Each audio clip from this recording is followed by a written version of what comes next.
Cool. All right. Hello, everyone. Thank you for being patient. Thank you for being here. My name is Suzanne Nasser, and I'm a full-time faculty member in the Counseling and Career Development Center right here on campus. On behalf of the Celebrating Diversity Task Force and members of the Arab Heritage Month Committee, which includes my dear friends and colleagues, Sundus Mahdi McCarthy, Nina Shomadajani, Kip Kozad, Raya Judah, and Tamima Faruqi, I'd like to welcome you to today's event, Report from the Frontlines, the United States Palestinian Community Network's Delegation to Palestine, presented by Muhammad and Dania, who I'll introduce to you more in a bit. So how many of you knew or know that November is Arab Heritage Month by a show of hands? Okay, so there's a few of you in the crowd. Very good. So Arab Heritage Month has been celebrated in Chicago since 1991 when the Advisory Council on Arab Affairs successfully lobbied the City Council to honor Arab heritage during the month of November. Arab Heritage Month was created to help eliminate discrimination, bigotry, and racism against people of Arab descent by educating the public about Arab culture, civilization, and contributions to society. It is also an opportunity for us as Arabs to rejoice about who we are and to take pride in the rich culture, history, and traditions, especially at this difficult time in which Arabs and Muslims are criminalized, scapegoated, and attacked politically every day. We all know that there is a huge number of Arab students here, and Moraine Valley has had a long-standing tradition of participating in Arab Heritage Month and supporting this population. Every year, my colleagues and I, along with our hardworking Arab Student Union and Muslim Student Association members, look forward to celebrating this month on campus with all of you. It has afforded us the opportunity to put together numerous educational, social, and political events. Before I turn the floor over to our incredible presenters, I would be remiss to stand before you today and not to acknowledge and honor the Palestinian lives in Gaza that are currently being taken away from us today as we sit here, as we gather, and have been taken away from us by the Israeli military for participating in the Great Return March Home. Many of you know that since March 30th, Palestinians living in Gaza have been peacefully protesting every Friday, demanding their internationally sanctioned right of return to the towns, cities, and villages they were ethnically cleansed from back in 1948. To date, more than 220 civilian protesters, including 34 children and 5 women, have been brutally murdered as they non-violently demonstrated. We all keep in our hearts the victims and understand that we all have a role in helping to end the conflict. Educational and cultural events and political pressure on our government to to end its support of Israeli violations of human rights all play a role in the struggle for justice for the Palestinian people. I'd now like to introduce you to Muhammad Sankari and Dania Zaytouni, who are both leading members of the US Palestinian Community Network, a national Palestinian and Arab-based organization that was founded in 2006 to revitalize grassroots organizing in Palestinian communities in the US. USPCN has a long history of sending delegations to Palestine.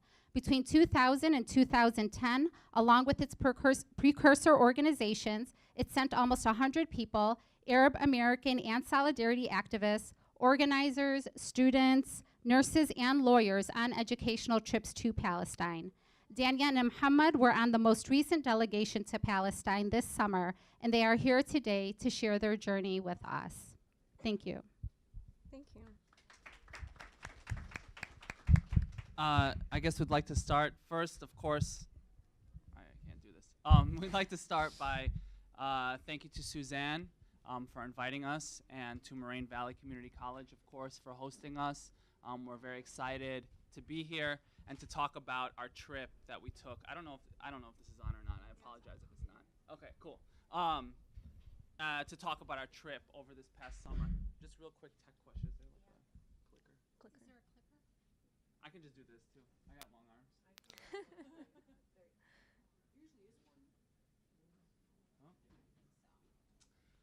Go back one slide. Yep. We lost connection. Oh. There we go. There There we go. Okay, cool. Okay, we're good. All right, so again, my name is Mohammed, and I've been a member of the US Palestinian Community Network for about 8 years now. And I just want to start off by introducing who USPCN is and the work that we do and kind of why we're here today. So Suzanne already mentioned that USPCN was founded in 2006 to revitalize grassroots organizing around Palestine in the United States across Arab and Palestinian communities. USPCN has a number of areas of work that we focus on. You can see them all listed up there. One of the first things that we focus on is the defense of political prisoners, Palestinian political prisoners, both in Palestine and in the United States. There's a number of high-profile Palestinian political prisoners in the United States still.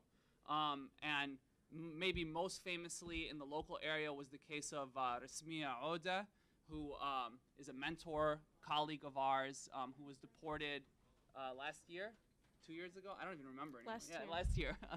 Deported last year. Time flies. And we were the lead organization for her political defense. BDS campaigns. BDS is a buzzword, of course. Many of you maybe have heard of the Boycott, Divestment, and Sanctions Movement, which is an international movement that seeks to boycott, divest from, and sanction the state of Israel to force it to comply with international law and respect for Palestinian self-determination and international and human rights. We are proud supporters of Arab art and culture, both locally through promoting numerous local artists at our various events, as well as a partnership that we have with a debka, or folkloric dance troupe, which Daniel will be talking a little bit more about, that we visited in Palestine.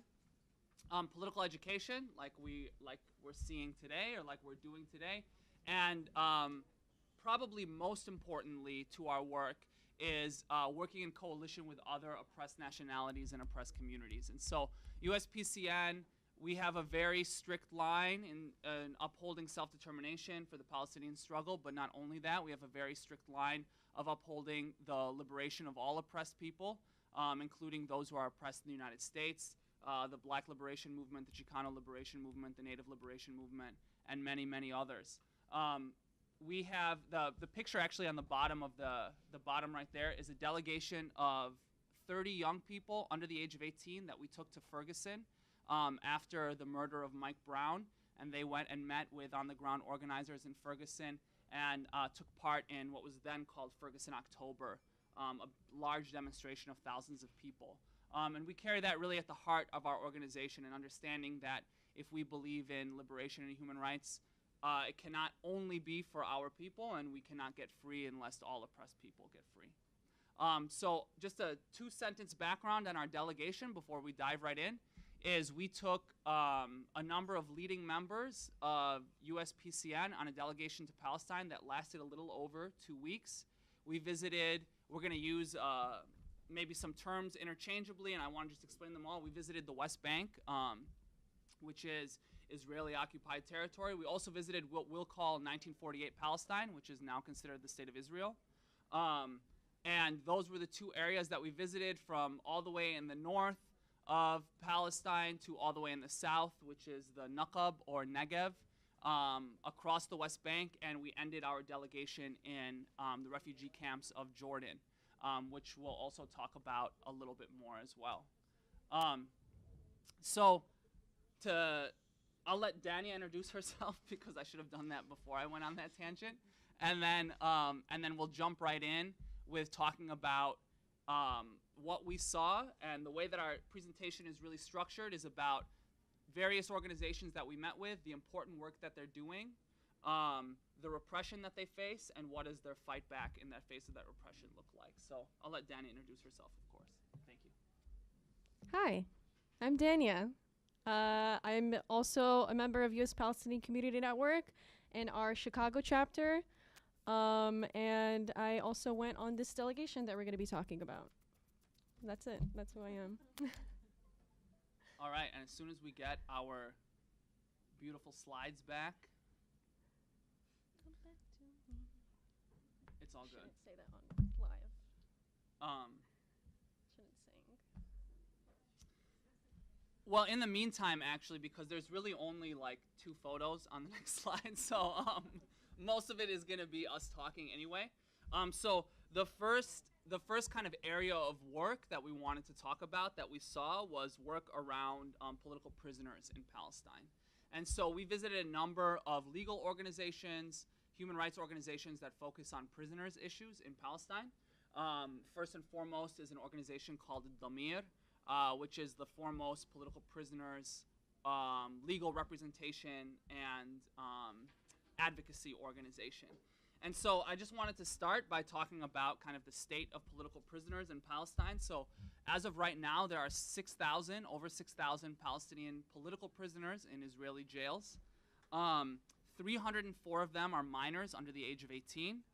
63 of them are women, and 431 of those 6,000 people are what are held under what's called administrative detention. Has anyone ever heard of administrative detention?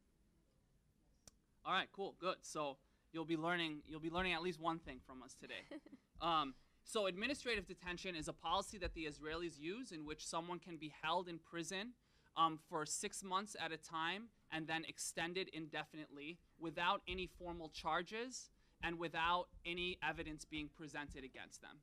And so the youngest current administrative detainee, he may have been released by, I believe, was 12 or 13 years old when we were in Palestine, and all the way up to well into adulthood. So administrative detention is a tactic that's used specifically to punish people who are politically active around the case of self-determination for the Palestinian people. Because without having to present any evidence, they're able to just indefinitely be held in military detention. They're brought in front of a military court every 6 months. There's no evidence presented. The state, which is the Israeli military, comes into the court in front of a military judge and says, this person is still a threat and we need them to be held for another 6 months. The judge will sign off on the documents, and then the cycle will repeat itself. People can be held for years and years and years and years under administrative detention. And again, you have no right to see the evidence against you because it's national security. There are no formal charges against you to fight. And so one of the things that the prisoners had started to do while we were there is they organized a boycott of all of the military court proceedings for administrative detainees. And it was upheld by over 96% of the detainees while we were there. What they said is that we refuse to take part in this, this sham of military justice, quote unquote, and so we're not even going to go into the military courts. We're not going to give them any credence. We'll just boycott the proceedings because there really is no justice that can be had in these courts. Another very important area of work is focused specifically on children prisoners. Again, as of our time in Palestine, which was in July, in July there was 304 children in Israeli detention, and we met with an organization that's called the Defense of Children International, and they have a branch in Palestine. They're based out of the European Union. They have branches all over the world, and they focus on the rights of children prisoners.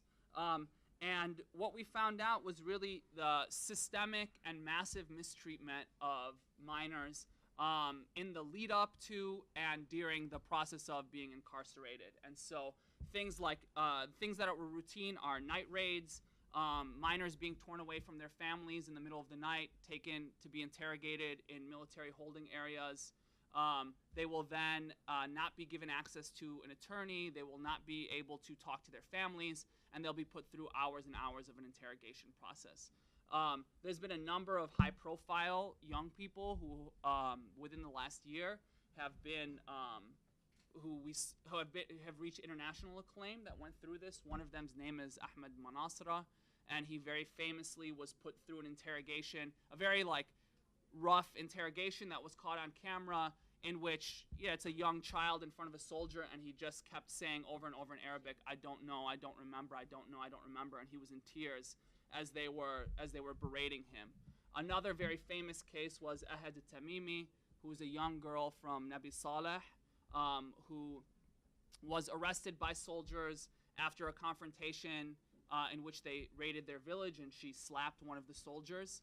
And the soldier started to use very inappropriate language with her, talking about how beautiful she was and sexualizing her. She's a 16-year-old girl. And so these are the kinds of processes that happen to children during the military detention, process, right? In addition to numerous accounts of physical abuse and mental abuse, psychological abuse, and increasing amounts of accounts of sexual abuse as well. But more importantly, we're not just here to talk about how terrible things are and all of us go home feeling awful. In the face of repression, people oftentimes fight back, and it's no different in the case of Palestinians. And so for prisoners, we had already talked about the boycott of the military court proceeding. Prisoners have also used tactics that have been used by political prisoners all around the world, such as hunger strikes. Most recently, 2 years ago, there was a massive hunger strike of thousands of prisoners that was coordinated, demanding an improvement of their conditions in the prisons, and that those kinds of hunger strikes and organizing around them continues to this day. And education amongst the prisoners is another big piece. So one of the things, especially for children, is that if they're arrested, let's say, and held for 3 months or 4 months or 6 months under administrative detention, they'll miss out on a whole school year. And so what prisoners have done is they've kind of self-organized education within the prisons. There's a famous Palestinian Legislative Council member named Khalid al-Jarrar who organized a class around international law and international legal advocacy for young women in prisons. And she taught this class that would teach them specifically around international law, the rights of prisoners under international law, and how to advocate under international law. And because of that, the Israelis actually forced the class to be closed. They separated her and transferred her to another prison because they saw kind of the impact she was having on the lives of these young women. And so when we had asked the organizations that work with prisoners what did they want us to do from the United States, they said, step up our game in terms of solidarity, in terms of talking about the issue of prisoners. And I just want to shout out that there is actually a bill in Congress. I can't remember what it's called, I can't remember the number, but it's sponsored by Representative Betty McCullough in Minneapolis. And it's a bill that specifically says that aid sent to the Israelis from the United States government cannot be used to commit human rights violations against children prisoners. So it's not like super broad, it's not super radical, it's very basic in terms of that the money that the United States sends in aid cannot be used to violate the rights of children prisoners. And we also, USPCN, will have more projects that are in the works with the Damir and others coming up. And I will pass it to Dania to talk about our next section. We got logged out. Okay, it's okay. Okay. And she's going to talk about cultural resistance, I believe. Okay. Are you sure that's next? I think that's next. Yeah. Sorry. Hi. So we had some really cool pictures, but I guess we'll see them soon, hopefully. I'll be sharing our analysis and our experience of 3 major cultural institutions in Palestine, including who they are and also what is their significance in the Palestinian resistance. So the first institution is called the Arab Hebrew Theater in Jaffa, which is based in 1948 Palestine, what people call today the State of Israel. And because of where they are based, Palestinians are forced to include Hebrew in the name in order to be inclusive of the Israeli settlers and actually remain in operation where they are. Despite the name, however, we believe that the existence of a theater that promotes Palestinian culture in 1948 Palestine is very special and very important, right? It has also even greater significance because it is in Jaffa. And it was actually a member of the theater who told us Jaffa's historic role as both a cultural and a political center during the 1936 Great Revolt against the British occupation, which some of you may know was the largest general strike in history. And our analysis is also that by asserting the values of Palestinian traditions against the dehumanization of Israeli colonialism. This type of cultural resistance helps to create a bond between our people, to make people feel love for each other, and this actually helps us motivate each other in the struggle for collective freedom. So it's a very important work that we consider part of resistance. And the second major cultural institution that we visited was called the Freedom Theater. We had a photo of it, but it's based in the Jenin refugee camp, which is, of course, in the West Bank. So they operate under the increasingly repressive conditions of Israeli military occupation. Actually, the Freedom Theater was totally razed to the ground by the Israeli military in 2002, which some of you may know is during the Second Intifada, or what we say, it's in English, it's the popular uprising. So this theater has also been repeatedly raided by the Israeli military. That means they go, they storm the theater, they beat people, they arrest people, all for practicing art and theater. In 2012, so pretty recently, the artistic director of the theater was not only arrested, he was held incommunicado in Israeli prison, and he was subjected to both psychological and physical torture. The Freedom Theater, we must say, promotes explicitly political plays, including stories of political prisoners in the Jenin refugee camp where they're based. Some of them are members of the Freedom Theater, those political prisoners. This is the reason why we believe the Freedom Theater to us is a model of cultural resistance. Because, you know, for art to be truly for and of the people, our analysis is that it needs to be oriented towards promoting the popular demands and stories of Palestinian resistance.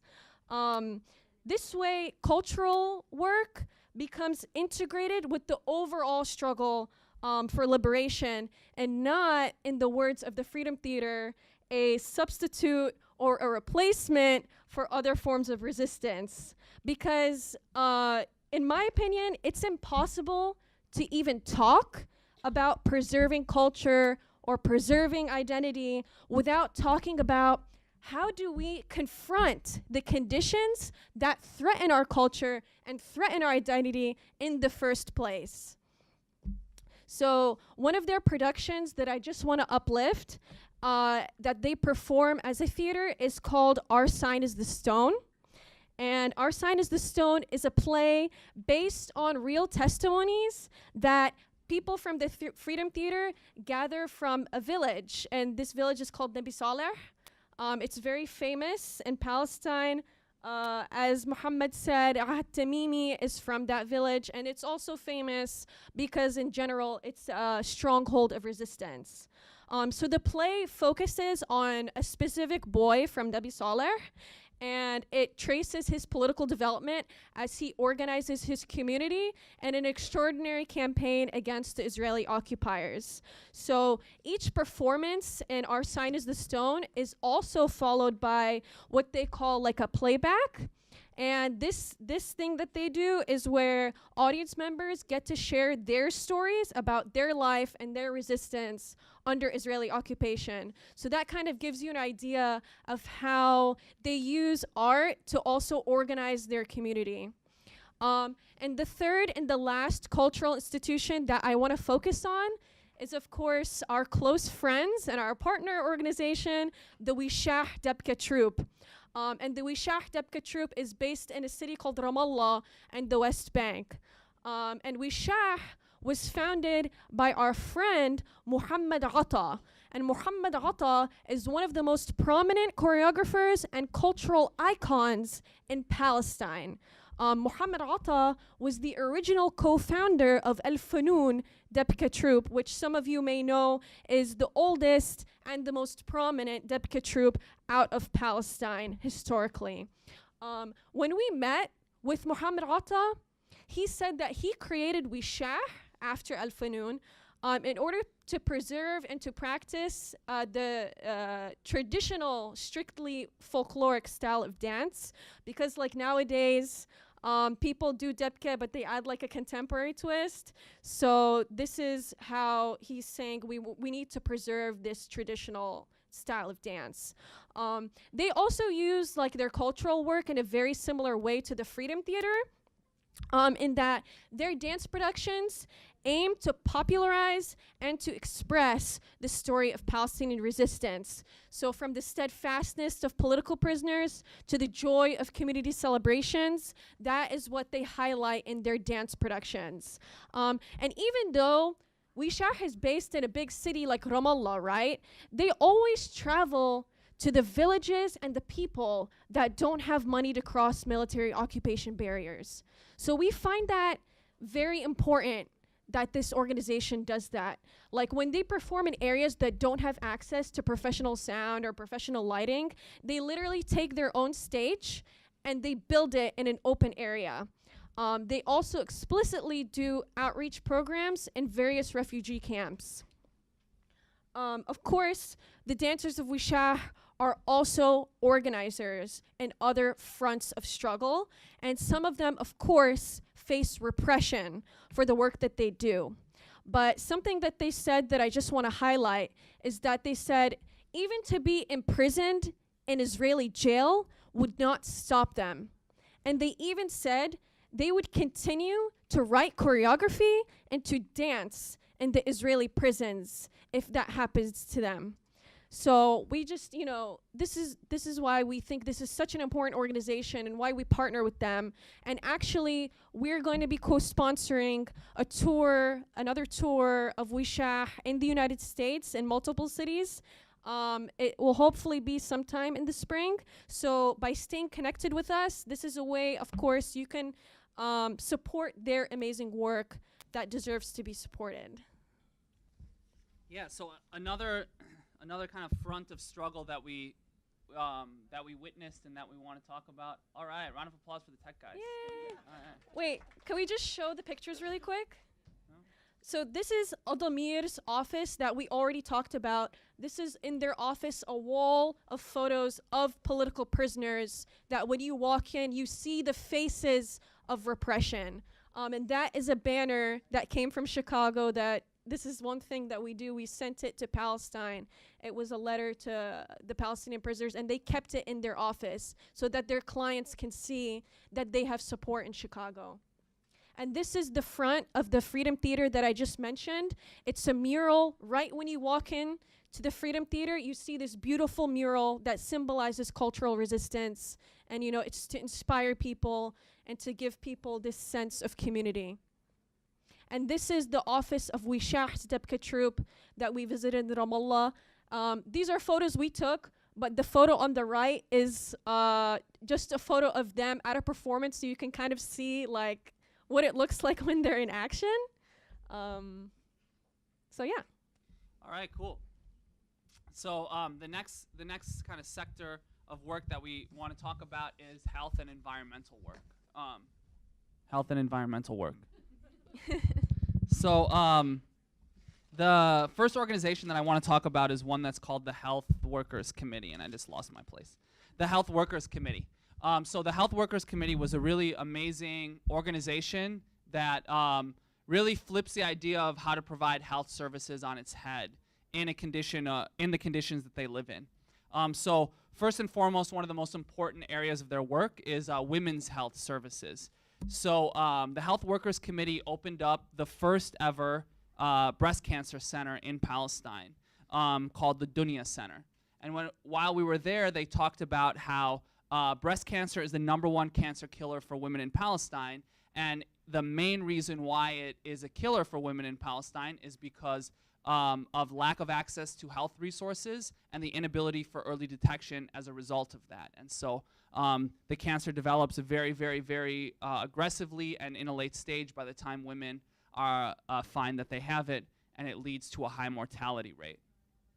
In addition to these cancer services that they offer at the Dunya Center, they also do phenomenal work around domestic violence prevention and intervention for Palestinian women, as well as the core of all of their work includes a component of popular education and leadership development. And so they have a large base of women that they work with in this leadership development model, and these are all of the women that are receiving health services from them as well. In addition to women's services, they also operate mobile clinics all across Palestine. One of the places that they operate in is the Jordan Valley, and the Jordan Valley is one of the most hyper-militarized places in Palestine. These are areas in which kind of the most extreme of the Israeli settlers are, and they're protected by numerous military outposts, and oftentimes these are then designated as quote-unquote military areas in which people are not allowed to be in. That doesn't change the fact that Palestinians still live there. And so the Health Work Committee sets up these mobile clinics that go around and provide services on site for people, health services on site for people in these areas. Specifically, one of the highest impacted communities are Bedouins who live across the West Bank and are really left out of kind of the traditional healthcare sector in Palestine. In another very important area of their work is in Jerusalem, and I'm sure many of you know that Jerusalem is probably one of the most hotly contested, debated, however we want to call it, issues right now. And the entire city of Jerusalem is under complete Israeli military control, right? But the Health Workers Committee has what they call a strict non-normalization policy, which means that they refuse to normalize any form of military occupation or any form of apartheid.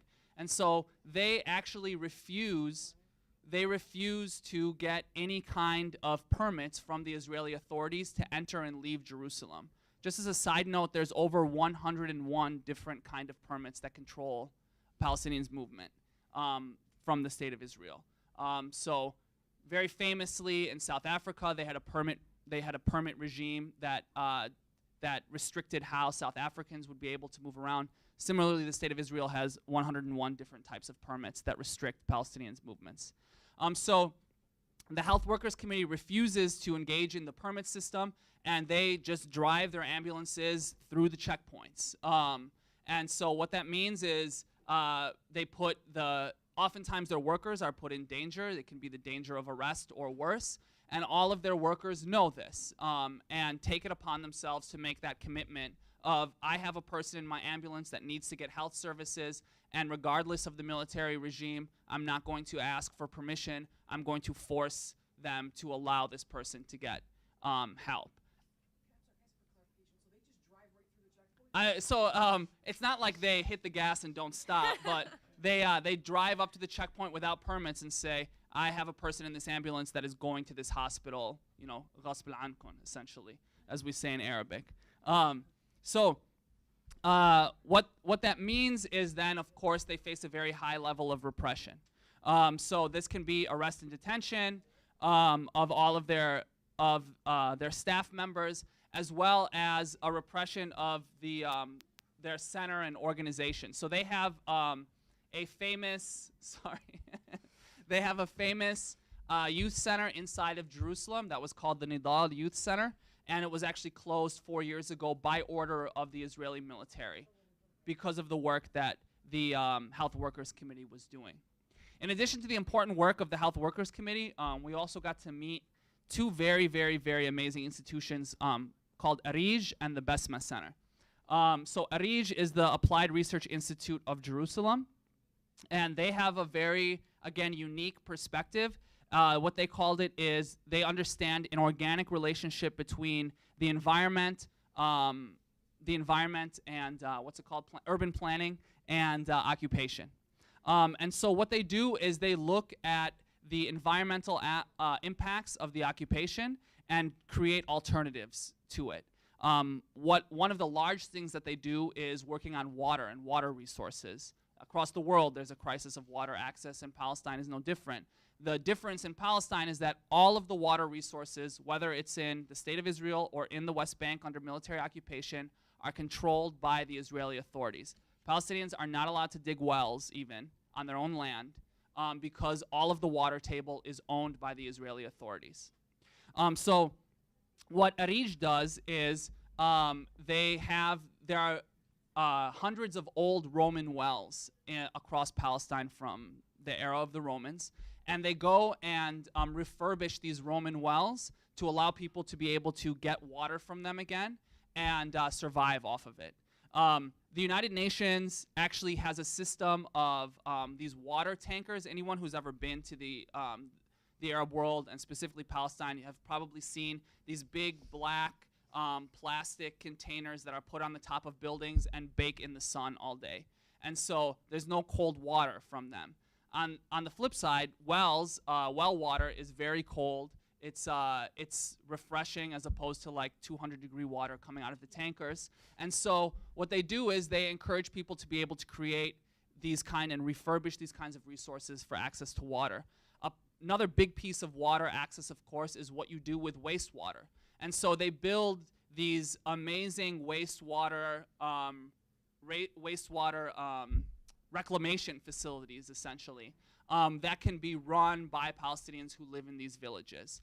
They don't take tons of material or capital investment outside of the building of them, and then they're allowed to be run, and they train people in the villages to run so that wastewater can be reused, for example, for non-food agriculture or for animals, or so that they're really getting the most use out of the very scarce resource of water that they have. They're also on the cutting edge of solar power and hydroponics.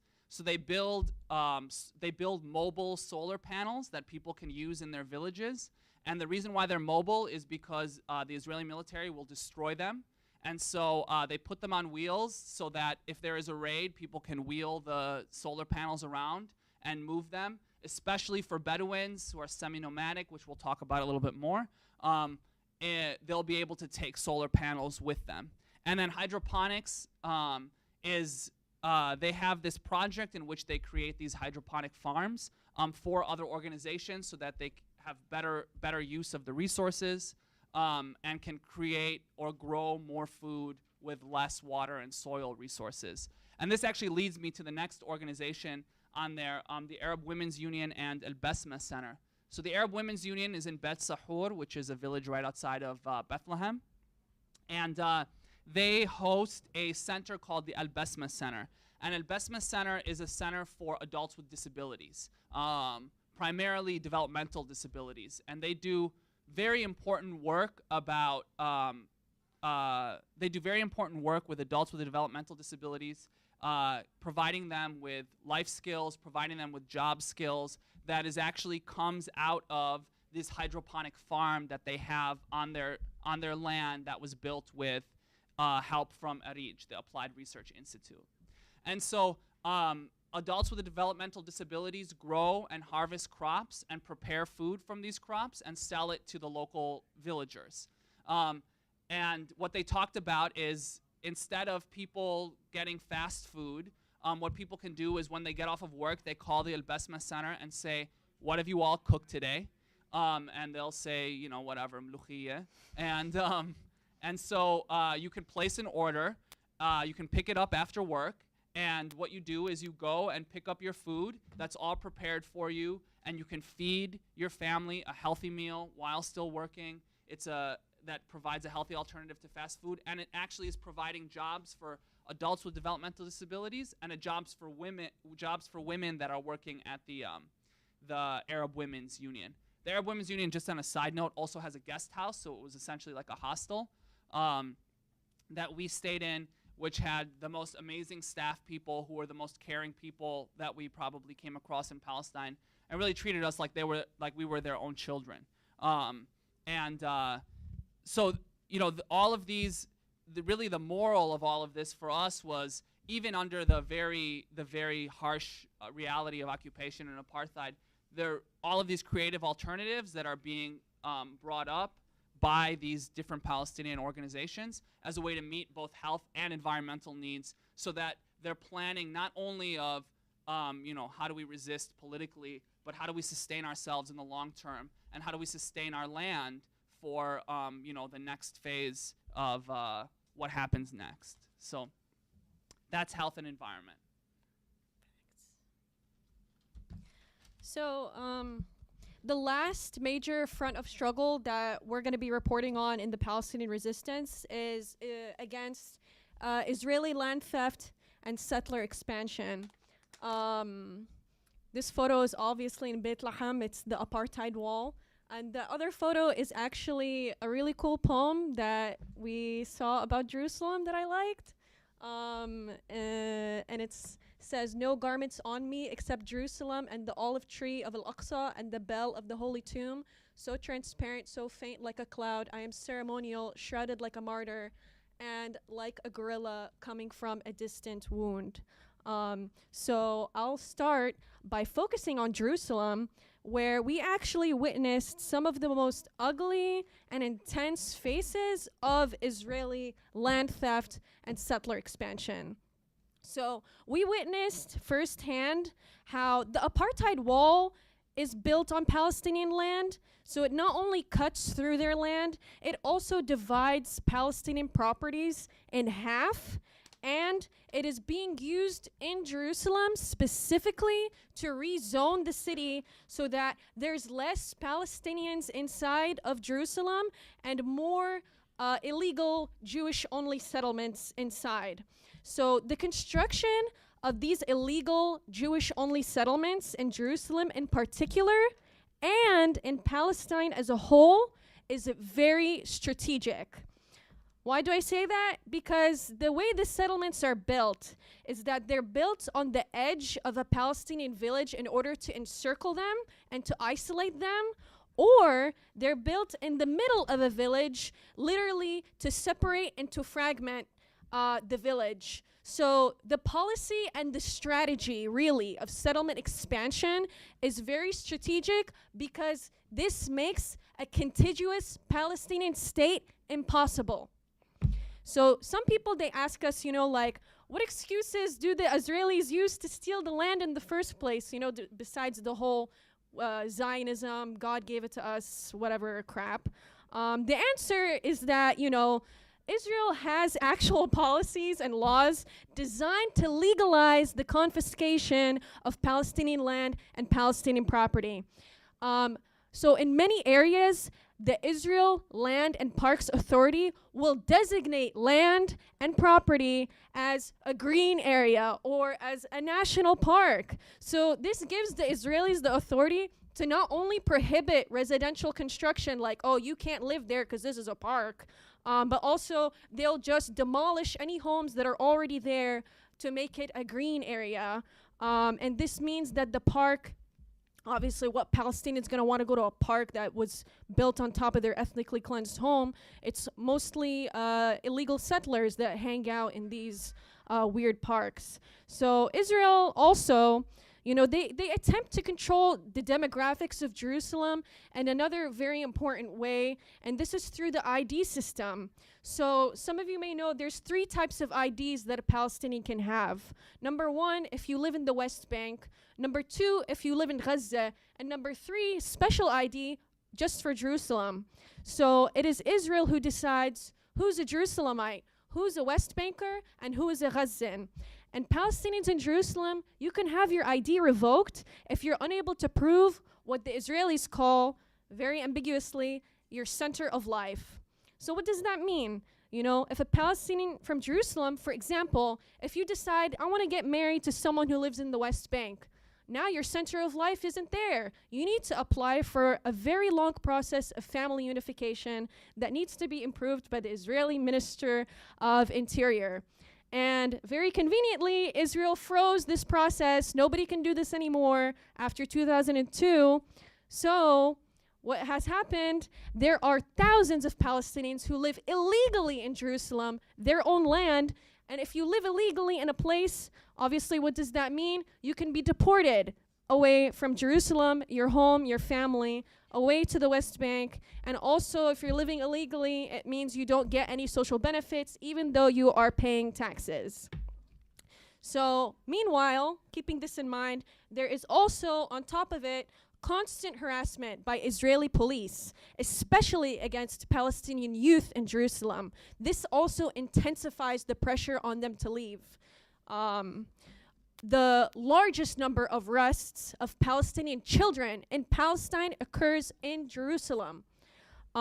So we met with a youth center in Jerusalem, specifically in Sheikh Jarrah, which is a stronghold of Palestinian resistance in Jerusalem.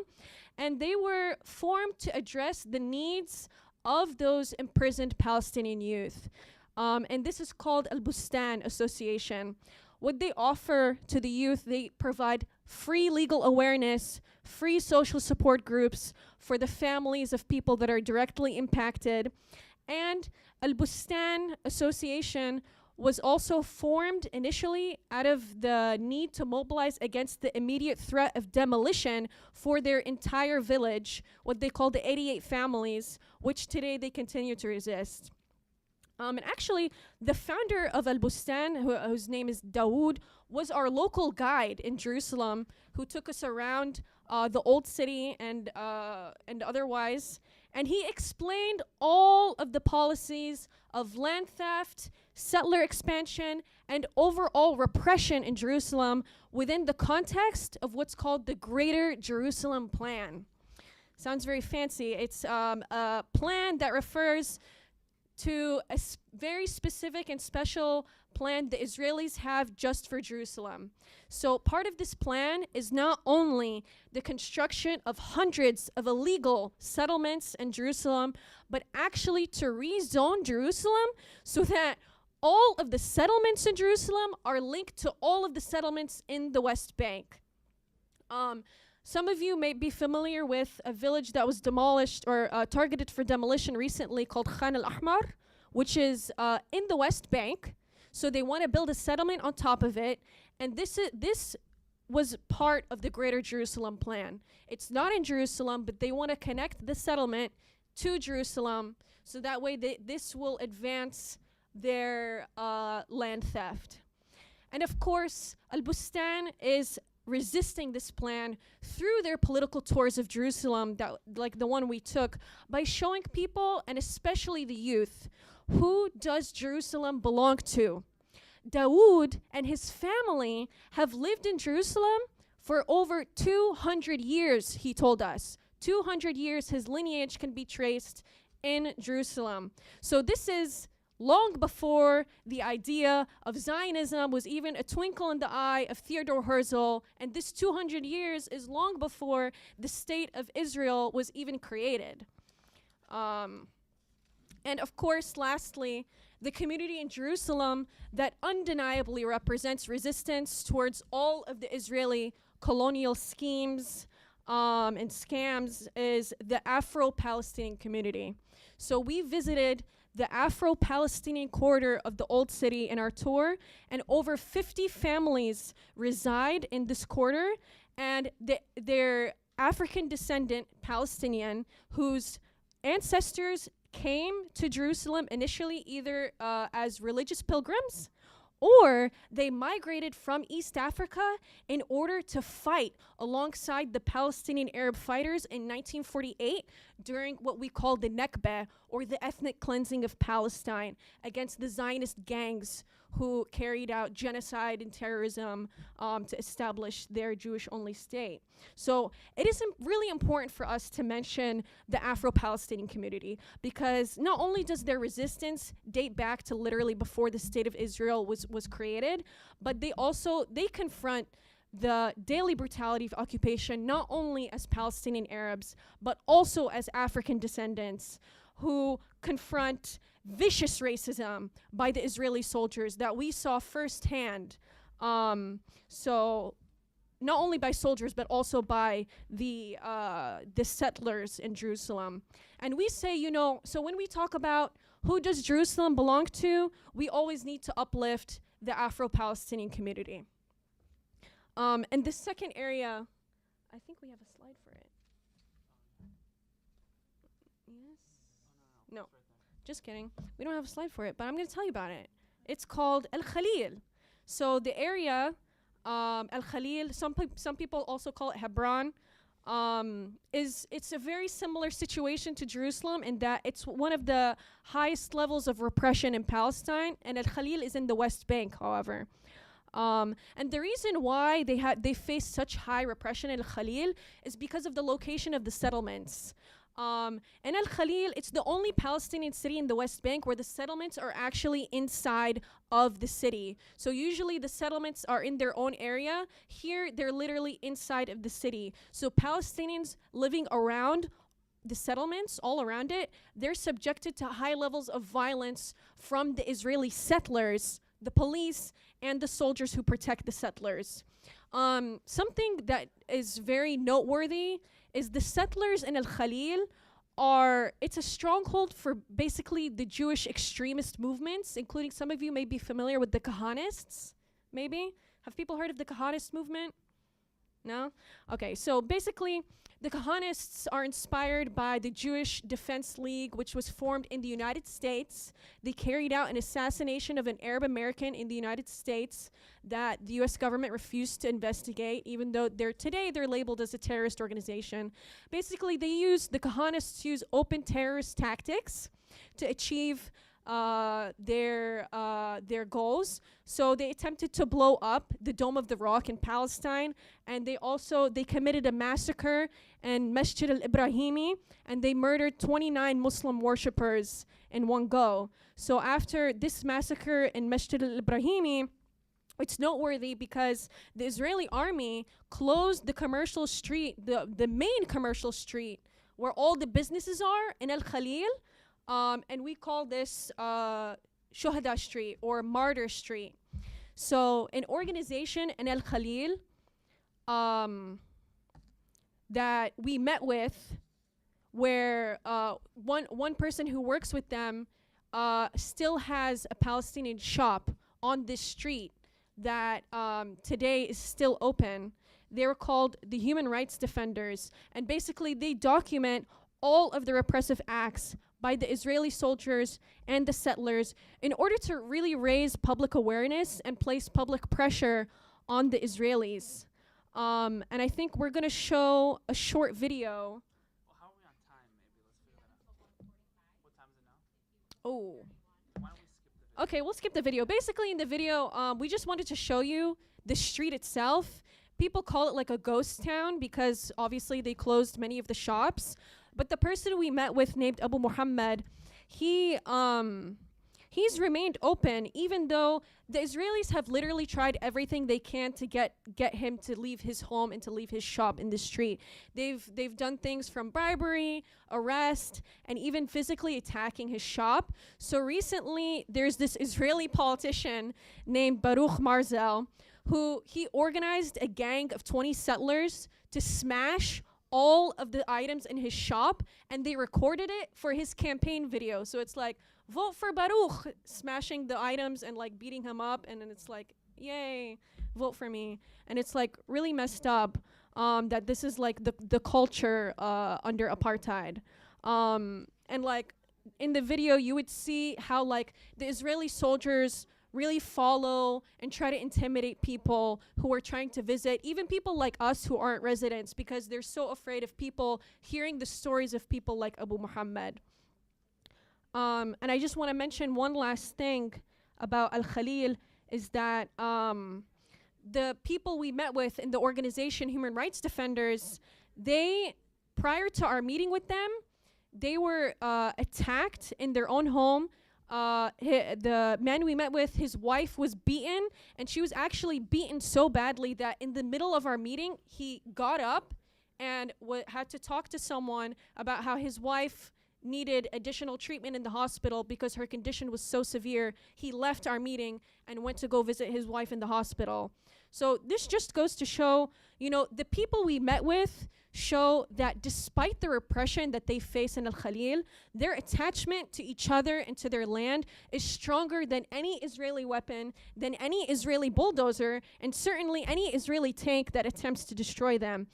Directly resisting land theft and settler expansion is one of the most dangerous forms of resistance, but is in defense of the Palestinians' most basic interest, the right to life in their land.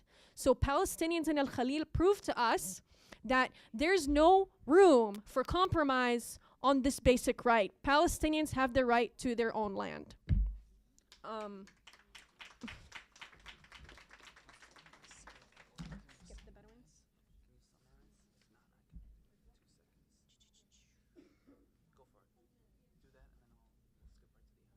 you sure? Which part are we skipping? No, you should do yours. Yours is more important. Okay. So we're gonna try to summarize this a little bit. The last area that we want to talk about with resisting land theft is, of course, 1948 Palestine. Particularly the Bedouin villages of 1948 that all reside in what's called Al-Naqab, or the Negev. This area is actually 2/3 of what is considered today the state of Israel, is where the Bedouins lived. And once Israel was established, the Bedouins were forced to live in only 10% of the land that they lived on. And as part of like the cultural erasure of the Bedouins, the Israelis attempted to urbanize them by building only 7 cities for them to live on in this 10% of land. And land theft of the Bedouins can be traced to a specific law that the Israelis passed called the Planning and Construction Law, which, similar to like the whole green areas thing, they designate areas for agricultural purposes or farming purposes. So the most number of Jewish-only farms, called kibbutz, are in this area of Al-Naqab, where the Bedouins used to live. And the irony, really, of this agricultural law is that it outlaws the existence of Bedouins in their own land, and for this reason, the Israeli settlers actually call Bedouins settlers. So if you go on like an Israeli tour, they point to the Bedouins and are like, look at the settlers, even though it's their land, right?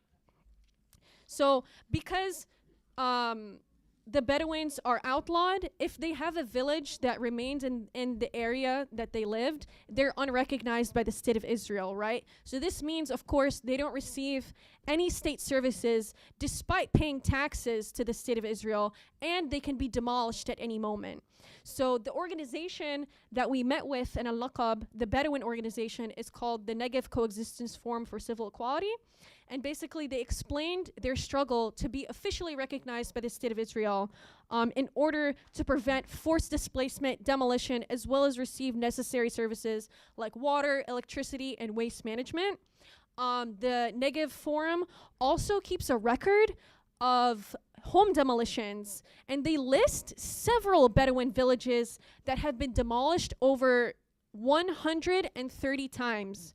So what this means is that it's demolished and rebuilt. It's demolished and rebuilt 130 times. There was several villages that were listed in the archive as being demolished over that number. So we believe this really exemplifies the resistance and the resilience of the Bedouins, who even after having their homes demolished, they commit to remaining on their land.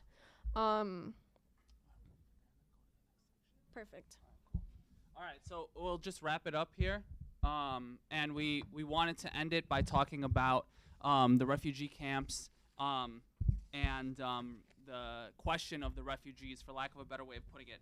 I just want to say, as a side note, we do have report backs from every single day and every organization we visited. This is not comprehensive. Our presentation clearly isn't. But those reports that are on the table, they're free. Grab one if you want to read through them. They're also available on our website. So you'll be able to read a lot more than we're able to cover in just an hour.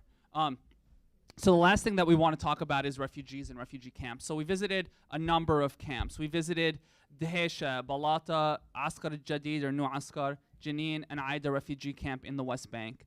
We also visited Al-Baqa and Al-Wahdat camp in Jordan. Al-Baqa is home to 120,000 Palestinians in a refugee camp. And there are tens and hundreds of thousands in refugee camps around the world, and the Palestinians remain the largest refugee population in the world.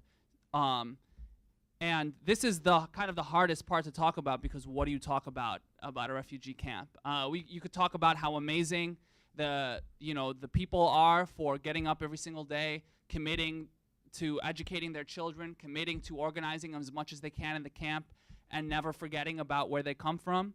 But you could talk about the destitution of all of these camps without even basic water or sewage systems. You could talk about the Balata refugee camp, in which the homes are built so close together that you can't walk between them. One of the people who was with us actually got stuck in an alley between two homes and had to kind of walk himself back because they're so close together. And when people get married in the refugee camp in Balata, they actually, the bride, in traditional Arab weddings, you kind of like walk the bride. It's called a zeffah, right? You walk the bride. Brides are actually taken over the rooftops of the buildings instead of through the streets because there's no room, because the camp is so overcrowded. But what can we say about the camps and about refugees except one thing? From the youngest child who would run after us practicing their English to the oldest person we met who was over 90 years old and a survivor of the ethnic cleansing of Palestine, every single person said the same exact thing when asked. They all said that we want to go back home. And home is not a refugee camp. Home is the original homes and lands that they are from. It is enshrined in international law that refugee populations, no matter who they are allowed to return to their original homes and lands. There is no Palestinian exception to international law, regardless of how the international community may act. Palestinian refugees and their descendants have a right to return to their original homes and lands. Full stop. That's it.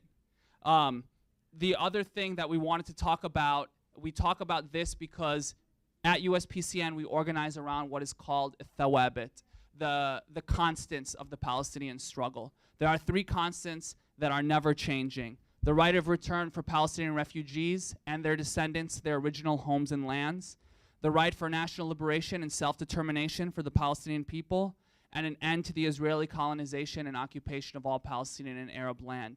These are the three things that we organize around. These are our three demands, and these are the three things that every single Palestinian that you will meet in Palestine will tell you.